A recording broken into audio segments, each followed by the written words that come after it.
What's up, guys? I'm packing up today because I'm going to shoot the first rolls of Ektachrome E100 in 120.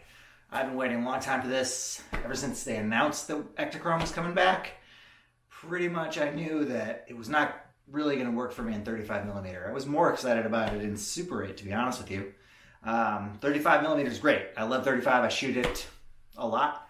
But when I'm making my personal projects, when I'm shooting most things, actually, I really don't reach for 35 so much. I use that more of as a travel / snapshot sort of thing. When I'm doing projects, you know, that's more of the territory for large format or for medium format in this case. So it's available in 4x5 and 120 now. Today I'm going to shoot it in 120 because my 4x5 camera it's got like a specialized kind of portrait lens that wouldn't be very sharp or very good, so I'm not going to mess with that right now. Hopefully I'm going to try that soon.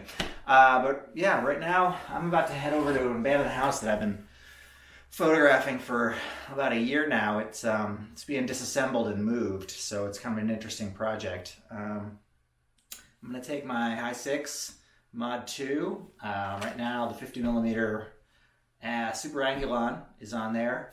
I'm also going to take my 80mm Zenitar, and I am literally just packing up now, so I think I probably won't use this, but it fits in my backpack, so I'll bring my 180 2.8. Yeah.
All right, so I have shot about a roll and a half so far of Ektachrome in my i6.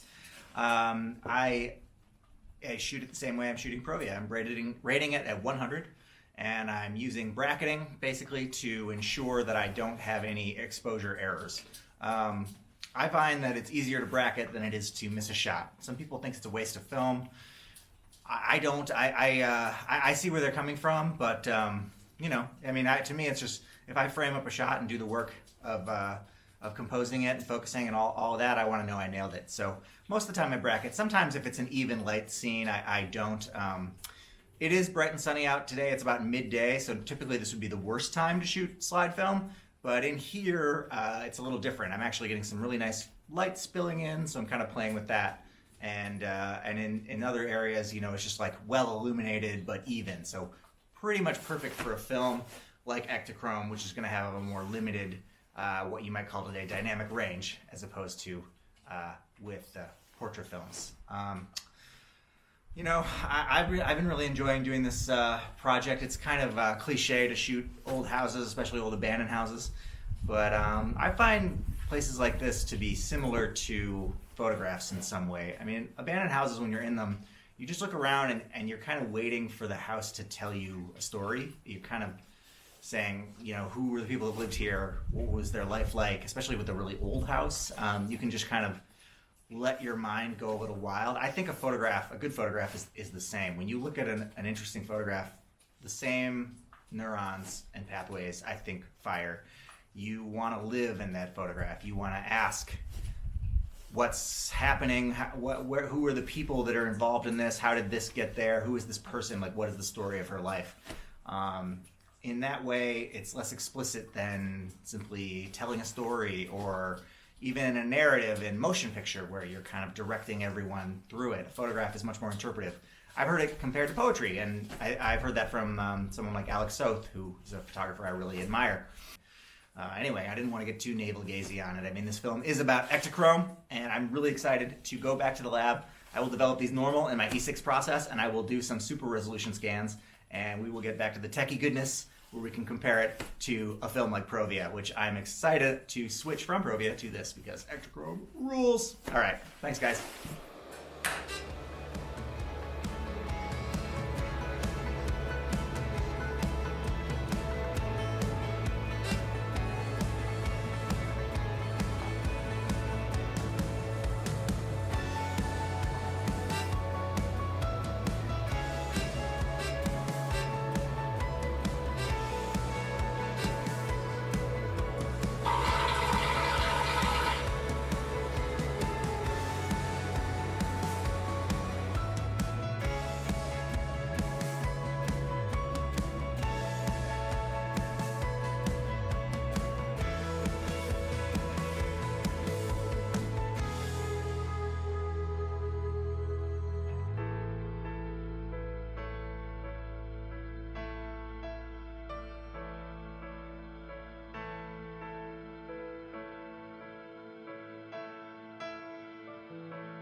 Okay guys, if you've hung around this long in the video, I know you want to see some scans of Ektachrome, which I have finally prepared.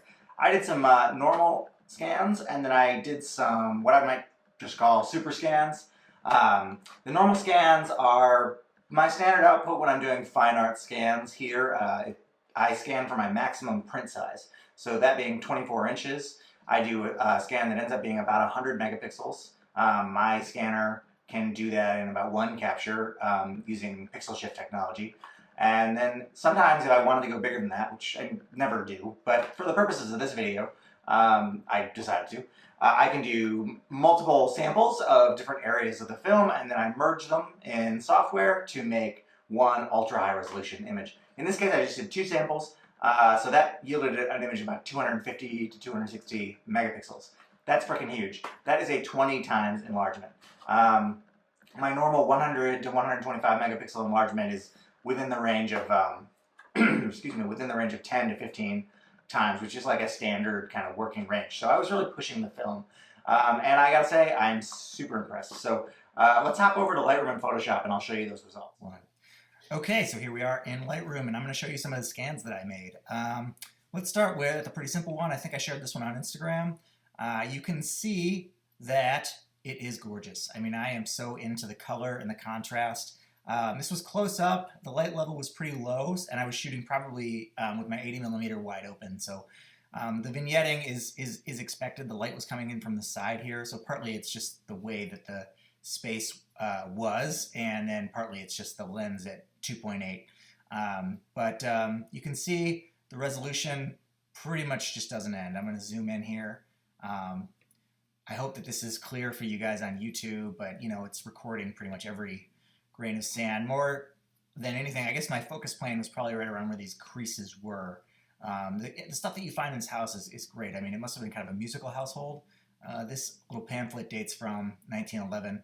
You can see a $2 per year subscription Apple Music, shouts to you. Maybe you want to try a $2 per year subscription. That would be nice.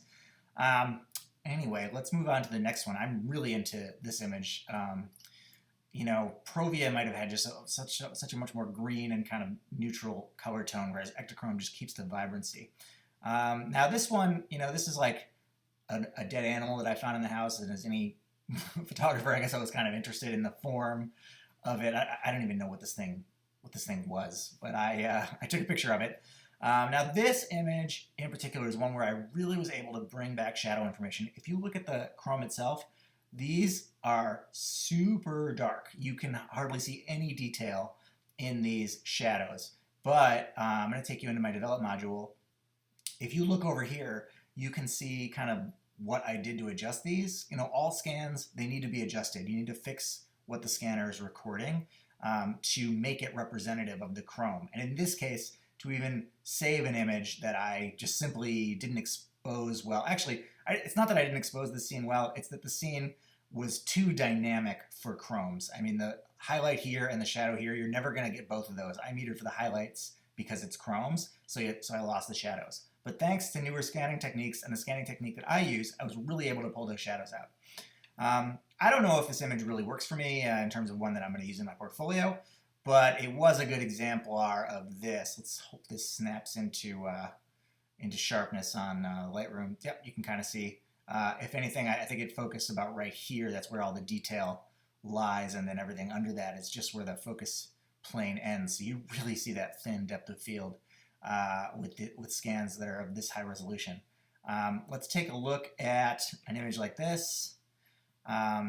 Just some kind of detritus on the floor. It's really picking up a good range of highlights to shadows. I could probably pull more out of these shadow information, but I just love how it rendered the color. It's got these kind of golden colors.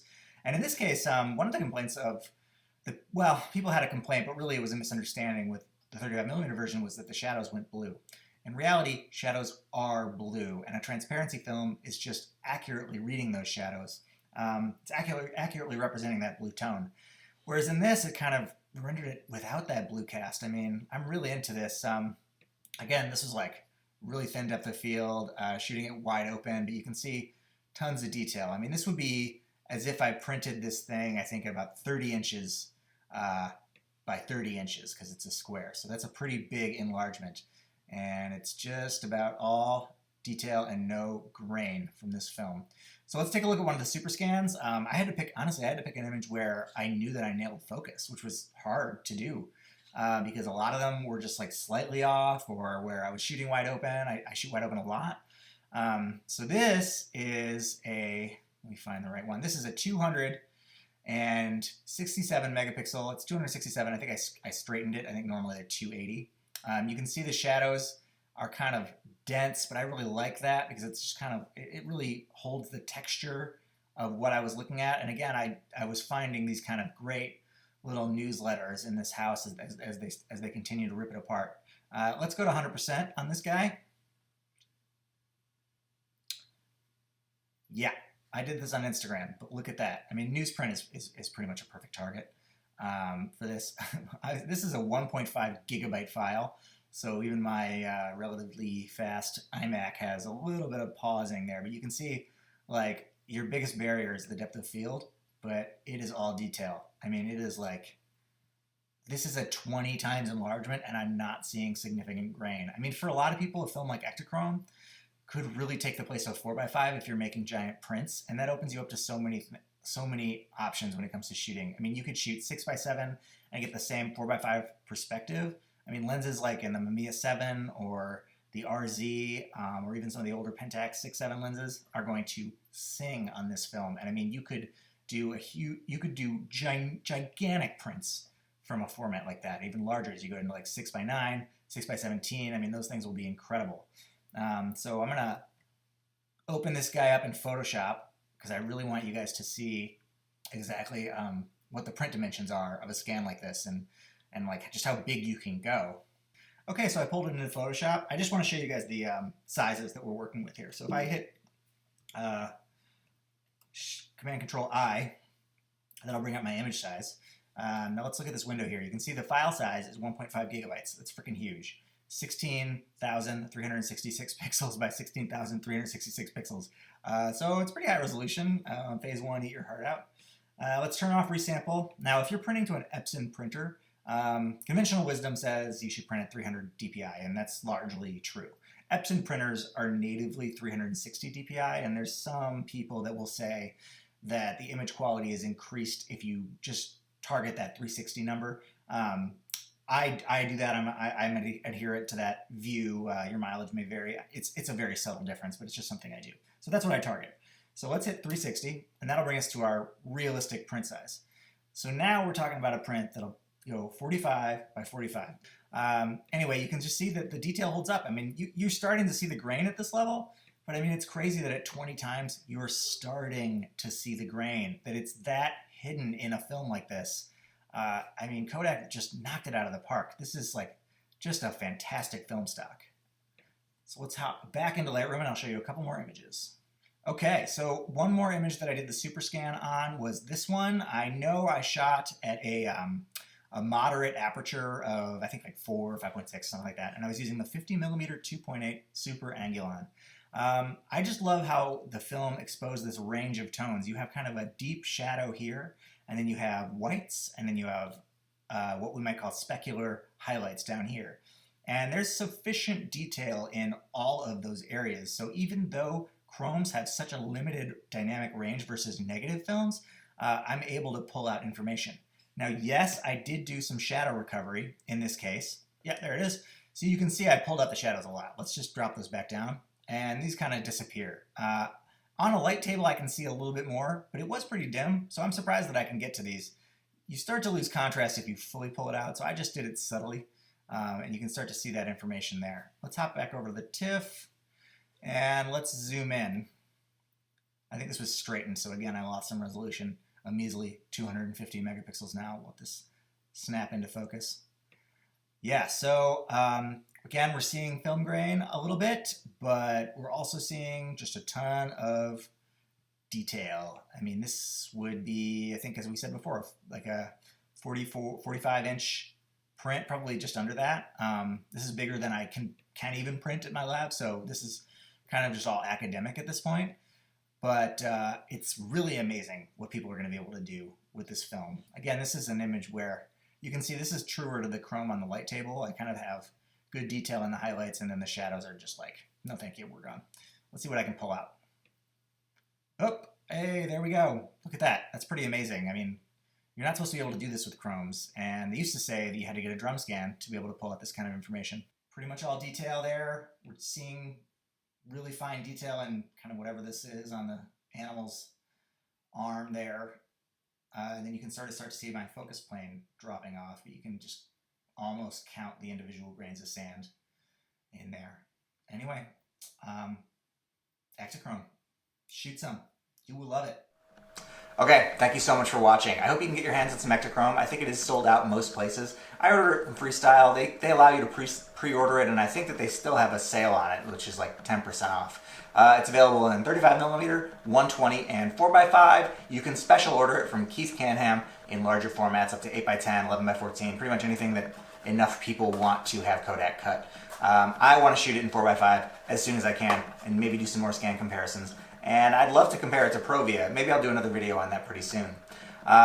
Thank you for watching my channel. I hope you subscribe to our podcast, which is Scary Stories to Tell in the Darkroom. We will be updating that a little later into the new year. Brennan is super busy with his baby. I have some other hosts that are busy doing January travels and stuff, so it's hard to get a big group together, but I have some stuff planned for that. I have some more videos planned, and as you may have noticed, our lab operation is a really small one here, but we have big dreams. We really want to grow, and the only way we can do that is to expand our user base. So please, send film to Northeast Photographic, use us as your lab, tell your other film shooting friends about Northeast Photographic. We do great work, and we have our rewards program, so when you invest in us, we kick back those rewards to you in terms of discounts on scans and things like that. Thank you again, and we'll see you more as the year goes on.